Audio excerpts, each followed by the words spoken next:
Hello everyone, and welcome here today. We are going to do yoga for balancing our bodies and minds during the Vata season. Feel free to look this up anywhere on the internet. Vata, V-A-T-A. It's an Ayurvedic term. It's a series of qualities that describe maybe yourself as a person, the time of day, or in this case, we're looking at it as the time of the year. So what are qualities of Vata? As we move into the winter, we may notice issues in our minds and bodies of feeling cold. Obviously, it's winter. Dry, so maybe we're noticing dry skin, dry sinuses.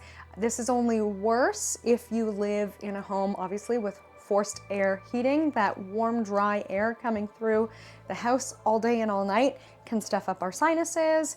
Vata is also often prone to digestive disruptions, so you may notice your stomach is a little more sensitive during this time of year. Vata can be feeling very light and unfocused, so you may notice you don't quite have that same kind of mental capacity to hunker down and get stuff done. And you may also notice that there's sort of a flighty feeling. You can't quite sleep through the night despite feeling tired. There's lots going on in the Vata season. You may, as a person, also feel that you are Vata dominant, sort of scatterbrained, often issues of dryness, a sensitive stomach, feeling thirsty, needing hydration. So that might be your personal quality. We're all more prone to this during the afternoon or in the middle of the night. So what are we, 2 to 6 a.m. or 2 to 6 p.m. would be the Vata time of day. You know, you get into that kind of afternoon slump. Or maybe when you're sleeping at night, 2 to 6 a.m., you wake up and you can't fall asleep again, feeling a little flighty or restless. Those are our Vata qualities. So we will do some work to feel that we're gonna maybe disperse some of that flighty Vata energy. So we're gonna do warming movements, which is great for a cold season or maybe a cold Vata person. But then we're gonna burn up that energy that's sort of all over the place. We'll do some balance, meaning standing on one foot, focusing our minds, having a more one-pointed mind. For that, you might like to use a yoga block, a chair, or feel free to move to the wall if you want to put your hand on anything sturdy. And there are always options to have 2 feet on the floor, still to challenge your balance. We don't have to have 1 foot on the floor. Some of our other Vata tips are to hydrate. So you might like to have something to drink close by as we are doing this. Feel free to layer up until you warm up. You might want to wear more than you would, obviously, to practice yoga in the summer. And then be aware of your lighting in the room to regulate your energy. So often we feel like energy's low, we just like can't open our eyes. It might actually be that our eyes are dry. Sometimes eye drops or even just splashing water in your eyes can help. Or sometimes we just need to flip the lights on. I know a lot of people like a slow start to their day with the lights dim, or some people are sensitive to light, but I would say test it out for yourself. Next time you feel your energy is slumped, notice the brightness of your screen if you are staring at a screen. If you're during your workday, on your phone, computer, whatever it might be, maybe turn the brightness up just a touch to get a little bit more light on your eyes. And then think about the brightness in your room as well. And you might find that flipping the lights on in your space give a little boost to your energy. I would say especially first thing in the morning when you wake up, within a half hour, flip on bright lights. And then after sundown, right? Depending on where you live, sunset, I mean, a few days ago, it felt like it was sundown at about 2 in the afternoon. It was so cloudy, dark, uninspiring. Flip the lights on. It's a great time of year to use a slow cooker too, because the smell and the warmth that it gives off can help us feel a little brighter. Slow cooked meals, easier to digest. So there's a lot that we can do. What else can we do? Okay, I said be hydrated, but another thing that we can do, I really like to start my day putting boiling water in a cup with a drop of eucalyptus and a drop of peppermint. Do not drink this. Oh my goodness, do not drink this. I'm gonna say it one more time. Do not drink this. These oils are not for ingesting. But why do I do the eucalyptus and the peppermint, 1 drop each in my cup? Because the boiling water in there, the steam lifts the smell, which is very lovely, puts a little bit of humidity into the air. I can hold it, it's warm. Kind of something nice again to boost the energy, to feel brighter in a dull time of year. We've got warmth, we've got moisture, very balancing for our Vata. You may be tempted to reach for coffee, but I would say pause and consider. Caffeine is dehydrating because it is a diuretic. So often Vatas, or anyone during the Vata time of year, the winter, will go for the coffee because it's dark out and it's kind of yucky and we're cold and we want something to warm us up. But what we actually need to boost our energy is hydration. I didn't believe it until I tried it. There is a recommendation, I can post the link below, that we should drink 1 liter of water within 1 hour of rising. Try it out, see how it works for you. It might give you a little bit more of a boost. Don't put essential oils in the water, but you might like it warm. So we can have 1 cup of essential oils to smell, and then just 1 cup of something that you find hydrating. Okay, we are gonna use for our time together, I have a gua sha here. So it's a smooth, polished stone, and it's actually a skincare device that we smooth over our faces, and it's supposed to, what do they call it? Our cheekbones and jawline looks very snatched. That's not why we're doing this here today, although it may be a side benefit. If you don't have a gua sha, you can use the back of a spoon or anything else that feels smooth and can slide along your face. But what's nice about the gua sha is it's just easy to hold. Honestly, save your money. You can get them at the dollar store. There's the other variety that's like a little paint roller, but again, a smooth polished stone. Why are we doing this? One thing that happens during the Vata season is that our sinuses dry out, right? That's why we have our boiling water to inhale a little bit of steam. You might like to run a humidifier, but the other thing we can do is manual physical manipulation of the face to pull things out of the way. And then the great thing about this too is that we get the side benefit of feeling, ooh, how luxurious. But we can stimulate sinus drainage and down the sides of the neck, lymphatic drainage as well. I tend to use just a plain jojoba oil on my face. This is another recommendation for Vata. Really slather yourself head to toe with oil, scalp, hair, in the sinuses or in the nostrils, the whole body, especially before you go to bed at night or before you hop in the shower. But for our purposes, we can use the gua sha with a little bit of oil on our faces. If all you have is like cooking oil, you've got some olive oil, that'll work too. Just be careful about what you're wearing. We don't want to get oil on our nice clothes. Okay, so we're ready for our movement practice. That was our little spiel about everything else. We're gonna start with the gua sha. You can use your fingers if you have nothing else. You can use a spoon if you like. You might like a block, a chair, or a wall for support. Other than that, okay, we're ready to get moving, and we're gonna start here, seated, and we can actually just have our hands empty and on our knees for a moment. We can sit up tall. I've done a lot of chatting, so we might like to give our heads a little bit of a shake to empty out our minds. And let's focus our attention inwards. So we'll do a brief centering meditation. Eyes can be closed if that works for you. If not, we might like to let a little bit more light in, but let's find a spot in the distance. That might just be across your cubicle at this moment. And we can let our eyes just kind of relax, but we'll still keep our attention focused inward. And let's start by bringing our awareness to our bodies, head to toe, making note of anything that's going on, and giving ourselves a little reminder, you are always in control. Feel free to modify anything that we do here today. To focus our flighty minds, let's bring our awareness down to anything that is touching the floor. So any part of your body, if you're sitting in a chair or on the floor, noticing all parts of the body that are touching the floor. And let us have this as an anchor point. We're anchoring our attention, allowing ourselves to feel supported, heavy, grounded. And from there, we're growing up tall, reaching the crown of the head away from the earth that supports us.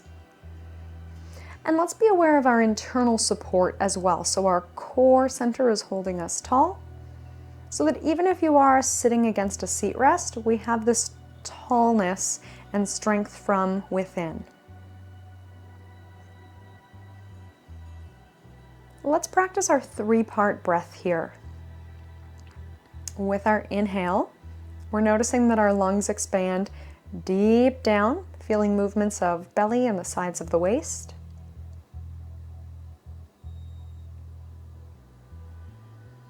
Feeling the breath expand in all directions so that we can notice movements in the side of the ribs, back of the ribs, front of the ribs.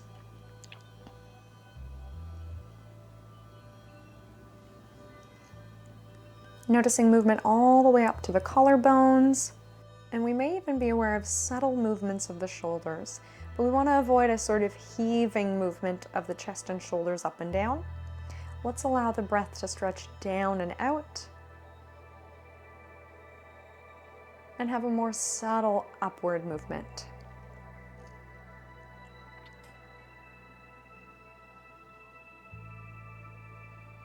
And let's take a moment to practice acceptance.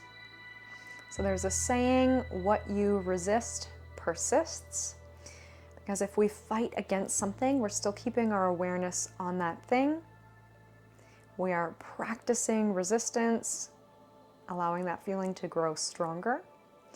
And if we practice acceptance, sometimes that feeling can become easier to manage.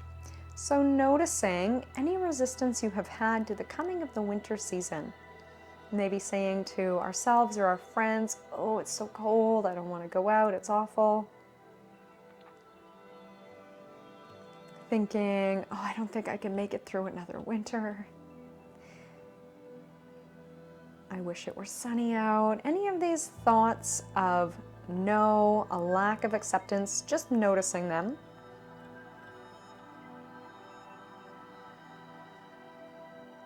And when we practice acceptance, we're not practicing embracing the winter season. We're just acknowledging the fact that it is here, it is real, we're not pushing it away.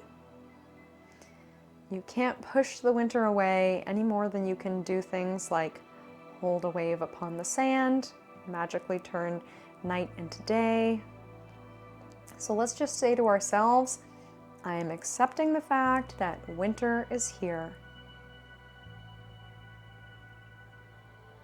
I'm not denying winter's existence.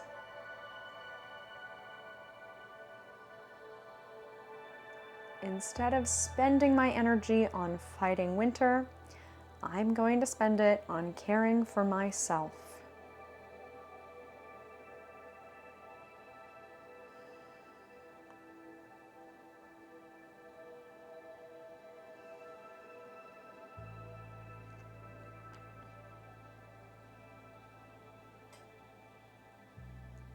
And with that thought in mind, we can go ahead and open our eyes, and we will begin with our lovely gua sha, if you have it. If you don't have it, usually I just use the inside of each first finger and sweep up, but if you do have it, it is a nice tool to use, or the back of the spoon sort of works the same way, sweeping. So hold it however it is comfortable in your hand. We start from the outside of the nose, and a gentle, smooth, slow, and steady press and glide up to the hairline. That's it. And you may notice as we go that you feel your sinuses are draining, or you feel sort of a kind of sniffling feeling. Perfect. You're doing it right.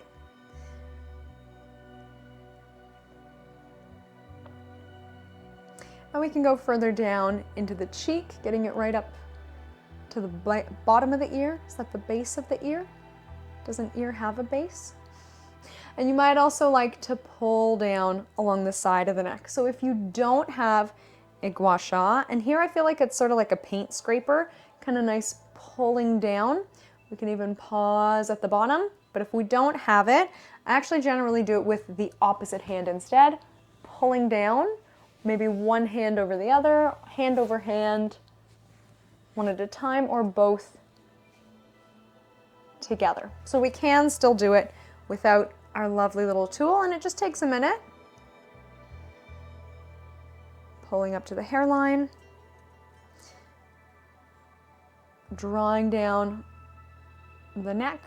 I've also heard if your sinuses or ears are clogged, you can even just pull down on your ear. I haven't had great luck with that. I prefer the pull on the neck. Making sure we're doing both sides. If you're using your hands, of course, you can do one hand on each cheek, pulling up.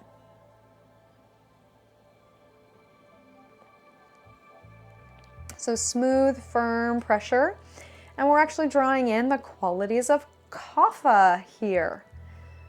Being steady, patient, not rushing. I think the Christmas season brings out the Vata rush in all of us, right? The shopping rush, that kind of madness, frantic feeling.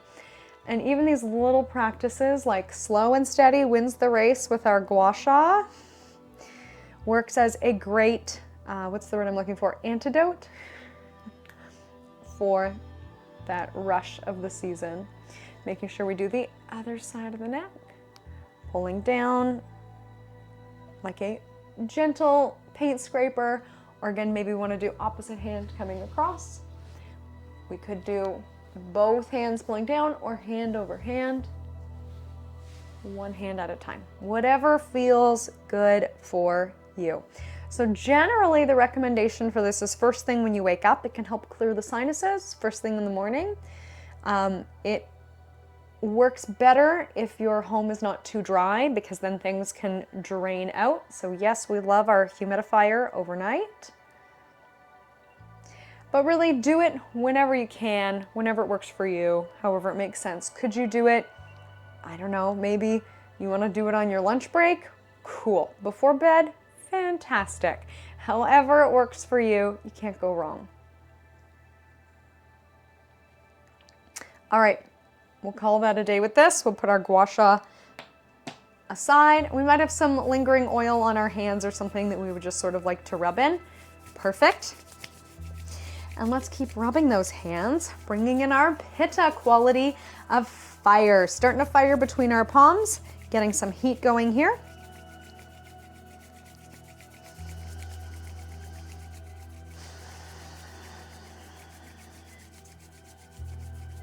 And sometimes this one is just kind of nice. You can really get your hands warmed up. And we can just place our hands over our ears. But before we do, two things we can pay attention to. The warmth obviously can be quite nice, or the sensory deprivation, noticing the sound change that happens as you cup your hands over your ears. Here we go.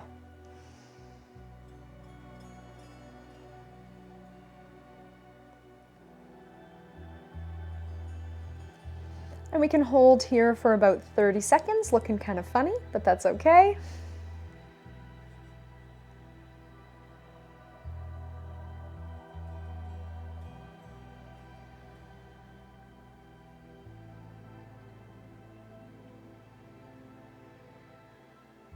Still using our 3-part breath.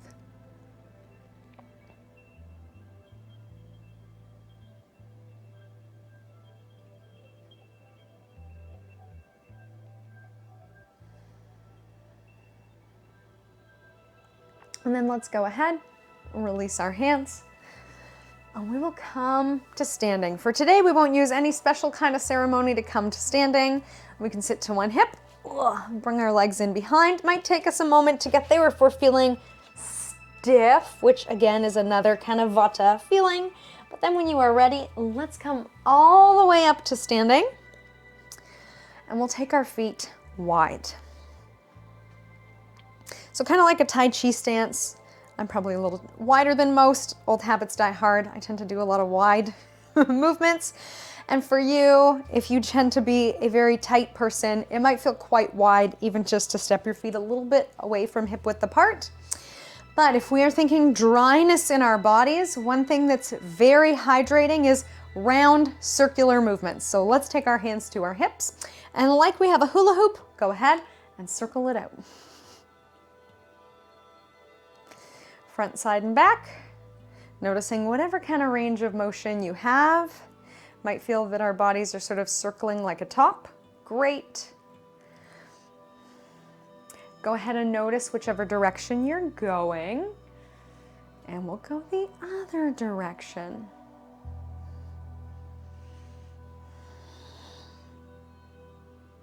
So hopefully we feel the hips loosening up. They might still be a little bit tight. That's okay. We'll be patient with them. Let's come all the way to stillness. And for this one, we can even take the feet a little bit wider. We're gonna keep loosening up hips, inner thighs, ankles. We'll take it to a side lunge. So we're gonna bend one knee. We might like to take hands to thigh. Some of us might like to come quite low, and then we'll come up and to the other side. Bending the opposite knee, a little or a lot. We're alternating side to side. And to get more of a stretch benefit through the back of the leg, let's keep our butts shifted back. If the weight starts to shift forward, we might feel it in the ankle, but that's not the point of this one. So keep our butts back, low if we want to go, and if we want to sweep up overhead, add more heat, we can. We can match our breath to movement, inhaling, expanding our breath and bodies in all directions. And then exhaling, we're coming down. Careful not to weigh too heavily on our thigh, just using it for a little bit of support.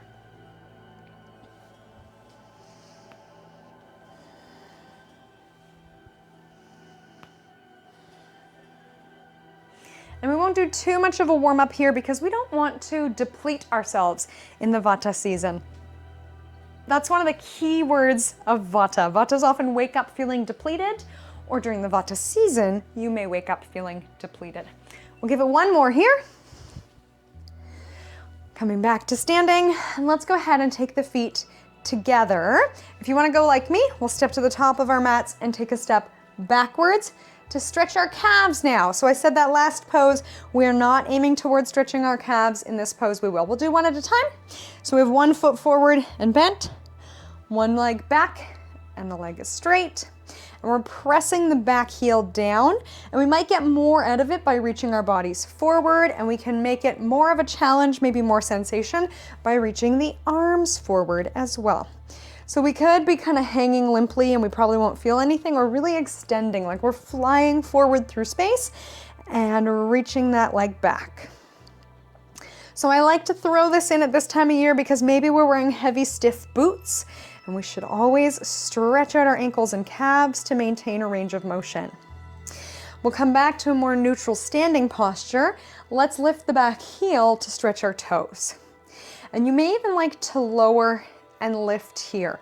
A lot of us have very tight feet, the underside especially. So you may notice that you only do a teeny tiny little lift and your toes won't let you go anymore. That's actually very typical. So don't be too afraid. Lots of people live completely normal lives with very stiff little feet, but there's a lot of benefit to having good range of motion in our feet.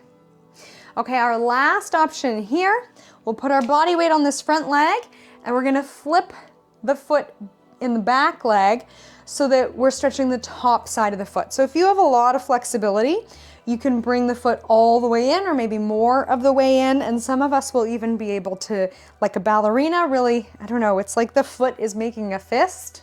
But again, probably more typical for us to have the foot way further back with just a little point in the foot. You may find that this kind of upsets your balance, and again, you want to hold on to something, that's okay, but keeping in mind our whole theme for this, focusing our minds to achieve balance. So let's think positive thoughts that help us stay still here.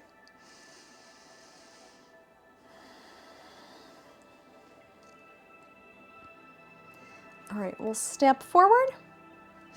And we get to do it all on the other side. Here we go. Let's step the opposite foot back. Good comfortable distance. And we're stretching in two directions, aren't we? So our back leg is straight without being locked, really pressing our back heel down and away. And we can think of our bodies as a diagonal line. So our heel goes down and back, and our arms go up and forward. If this is too much of a reach, or sometimes it's a lot for the low back, we could have hands to thigh. But some of us might like to really fly forward to this. You might not feel a deep stretch sometimes unless you make it more of a muscular challenge. So we have that option to reach the arms forward.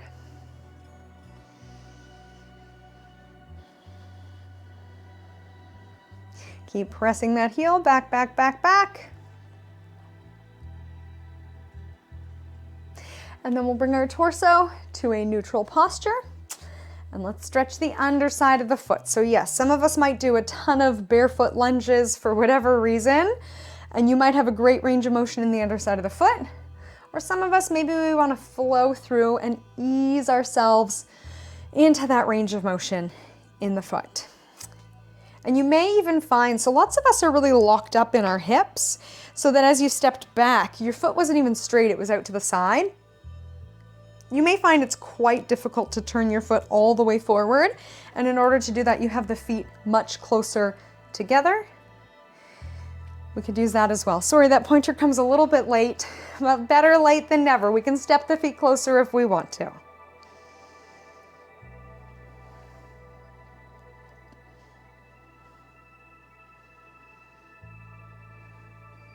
Okay, do we remember? Are our minds focused enough to keep any information in? What's our last variation for our ankles? We're gonna flip the foot, right? Okay, so our weight goes on our front foot. Our back foot can be a little bit back. It might be tough to get it back there. We might want some help with our balance, or maybe we can pull it in much closer, but we're getting the stretch now along the top side of the foot. Challenging our balance in our other leg. Can we stand tall? Can we breathe? Can we keep our thoughts focused and helpful for what we're doing? So generally thinking thoughts like, ow, I'm not very good at this, not super helpful. Instead, we can think thoughts like, oh, I am effectively challenging my body.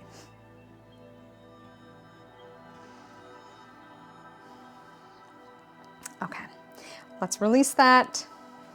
We'll do a couple more balance poses. These ones will be a bit more of a challenge. Again, if you want to hold the wall, a chair, whatever that may be. Let's start with tree, but we are going to make it a little bit fancy. So let's go ahead and pick whichever side you feel is your best side. We want to start with our extra good side that we feel well versed with. So tree pose, we generally do foot to calf. You may like foot to floor. For lots of us, even lifting the heel of one foot, so maybe you have numbness in the feet or something like that, even lifting one heel might be a lot of balance challenge for you. Great, let's all challenge ourselves somewhere that we feel we're getting, okay, that's the right amount of challenge for me. Goldilocks, right? Not too easy, not too hard. And I like to make it kind of nice for our Christmas season. What kind of tree would you like to be? So we might be a nice fat Christmas tree, or we might be a tall Christmas tree with our branches overhead, or maybe we are a balancing Christmas tree with our arms straight out to the side, trying not to topple over when the cat jumps on us. If you would like one more layer of challenge, we can put the knee front and back. Again, to loosen up our hips that might be tight in the cold weather.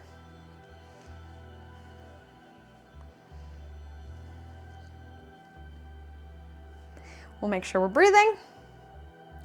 And we don't want to fall down. Let's glide down. Again, reestablishing base. Perfect. Let's do the other side. So we'll do tree. An option to make it a little bit fancy or a lot fancy, however you like to do it. We can have our branch visualization. Maybe you like to see yourself covered in lights with a star at the top. I like to put my arms out for balance because we know now we have that option to move the leg, don't we? So we might feel that this kind of flowing movement loosens up the hips.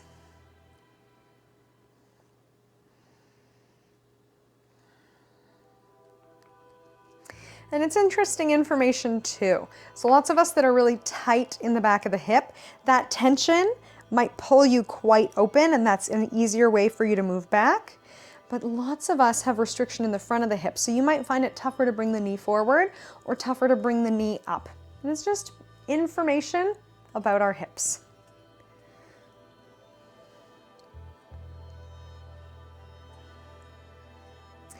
Okay, we are ready to gently climb down the tree. Slow, steady, smooth, patient. And we are there. Let's do one more balance pose. And again, we will do a yoga pose, but not very traditional. I'll make this one a little bit fancy. So it's a variation of Warrior 3. So I'll show you ahead of time. Warrior 3 is usually done something like this. But I like to make it more winterized, thinking about what happens when we go outside in the winter. Sometimes we slip. So we're gonna add that to our Warrior 3. We're gonna practice catching ourselves in case we slip on the ice, because we don't wanna slip on the ice, right? So what happens if we sweep the leg forward? What happens if we sweep the leg back? For this one, I find it easiest whichever leg is moving. So I'm talking about my right leg. I'm gonna put my right hand on something. I find that is more balanced than if we do the opposite. So whichever leg you're swinging, our swing leg, we'll use the same hand. My right leg is moving, my right hand could be used for balance. Here we go, let's try it out. Swing the leg forward and back. So it is more doable, usually less challenging for the body to go slower and use a smaller range of motion, although that might be more challenging for the mind.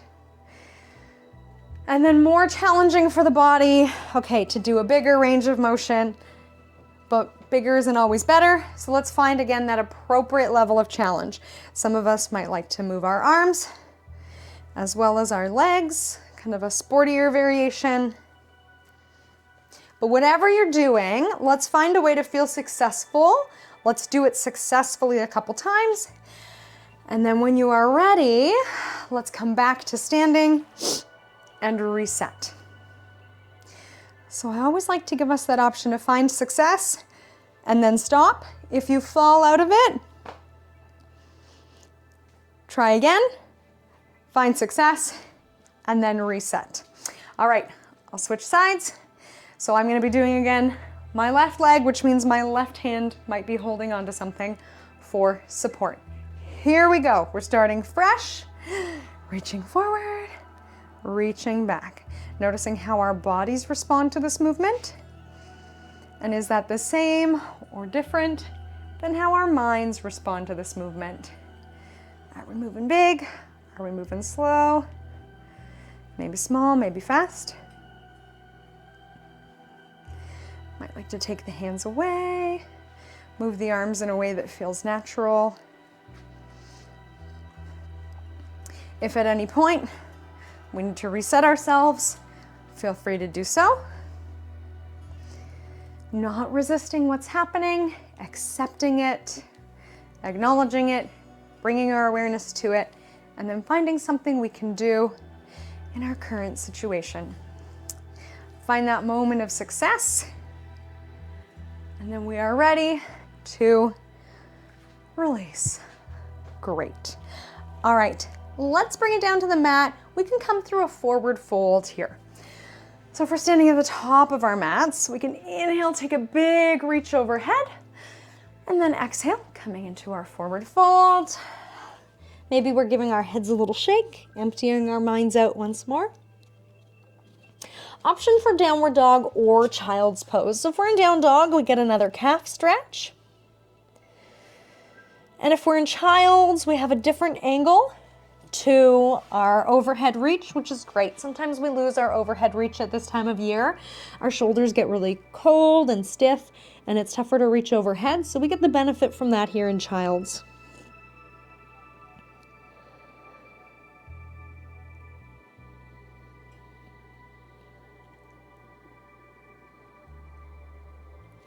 Let's do one more here. to benefit our posture, we're going to come to lie all the way down on our bellies. And we're lengthening our stomachs out or lengthening our abs out, sliding our shoulder blades down and back. Again, something we often lose when the weather gets cold, our bodies close and tighten, and we lose our tall, lengthened out posture. We can stay here in a variation of Sphinx or Cobra. Maybe that's too much of a stretch. We want to reach the arms forward. If we'd like more of a strength challenge, we can reach the arms back and stay lifted. And our hands could be maybe somewhere on the floor to help with the support.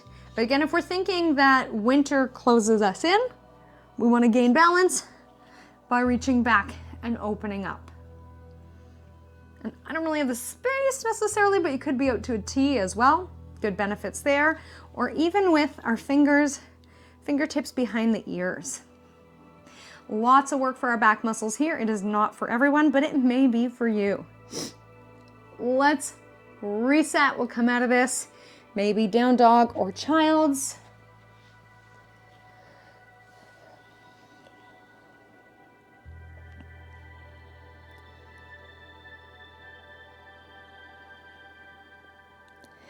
And then we are ready to come down onto our backs. Just for a moment here to do a little reset.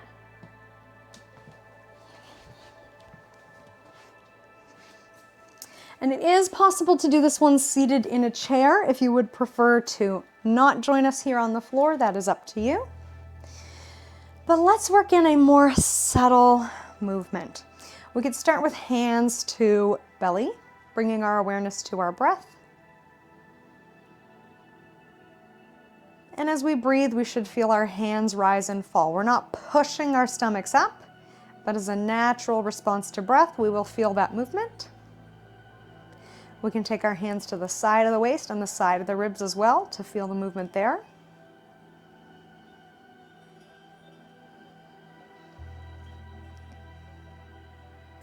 Up to the chest as well.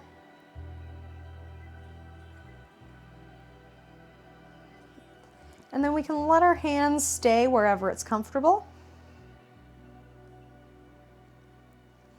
We'll do one more for our ankles. Let's take ankle over thigh in a variation of figure 4, and we'll draw a circle with our ankle. So these subtle, small, restorative, gentle movements can be great at this time of year. Because we should keep moving, we should keep doing something. We can't just hibernate all winter, but we do need movement that acts as a break or as a rest. And this is one way to do that. Make sure we circle both directions. So we're maintaining our ankle flexibility despite stiff, heavy footwear. And let's bring this to a twisted pigeon. So our foot is going to twist, twist, twist, twist, twist until it lands flat on the floor. Maybe our ankle can hold it, and we might need to do a little adjustment of our hips and shoulders. And we'll hang out here in our twisted pigeon. Take a few breaths in and out. Maybe again we bring our awareness to everything that is touching the floor, reminding ourselves that we are grounded, settled, stable, balanced.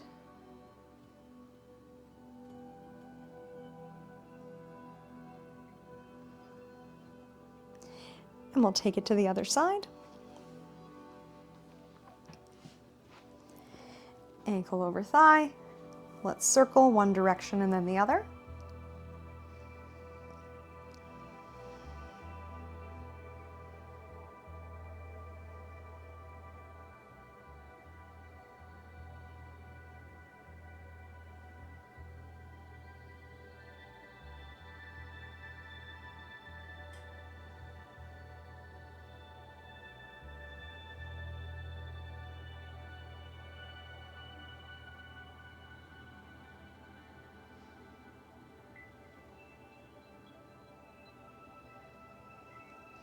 And we're ready to twist our pigeon the other way. So the sole of the foot keeps going, going, going. until it reaches the floor. We can let it hang out there. Maybe our hand holds our ankle. Our opposite arm can still be on our belly or ribs for breath awareness, or we can just let the arm hang out on the floor. And maybe once more we can practice acceptance. So we can say things to ourselves like, I am accepting this moment just as it is.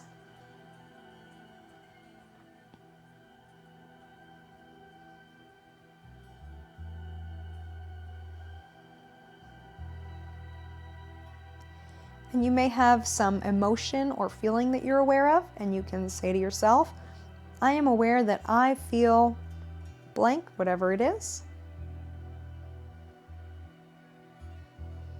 And then noticing if that feeling is something that you like, don't like, or are maybe indifferent towards it. Right? Because usually our resistance and lack of acceptance has to do with something that we don't like happening, right? It's easier to accept something that we do like or something that we're indifferent about.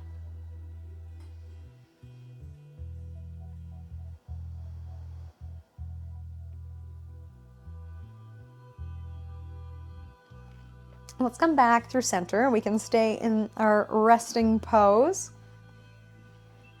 And let's do this one more time. Scanning head to toe, noticing how we're feeling.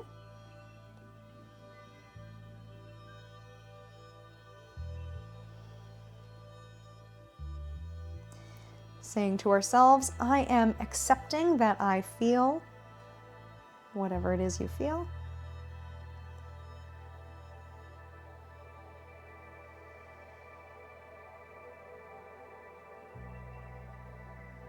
And then noticing if it's something you like, dislike, or kind of indifferent.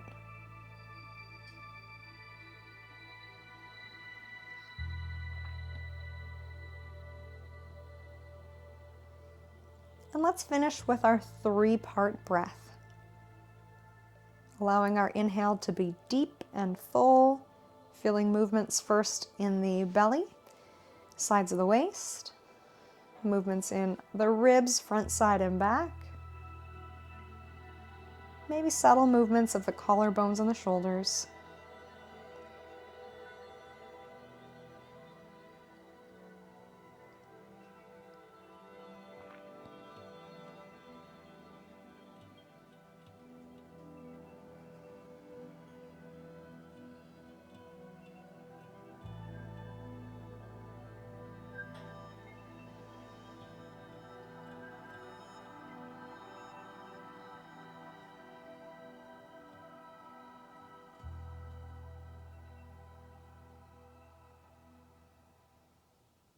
Thank you so much for joining me here today. Namaste.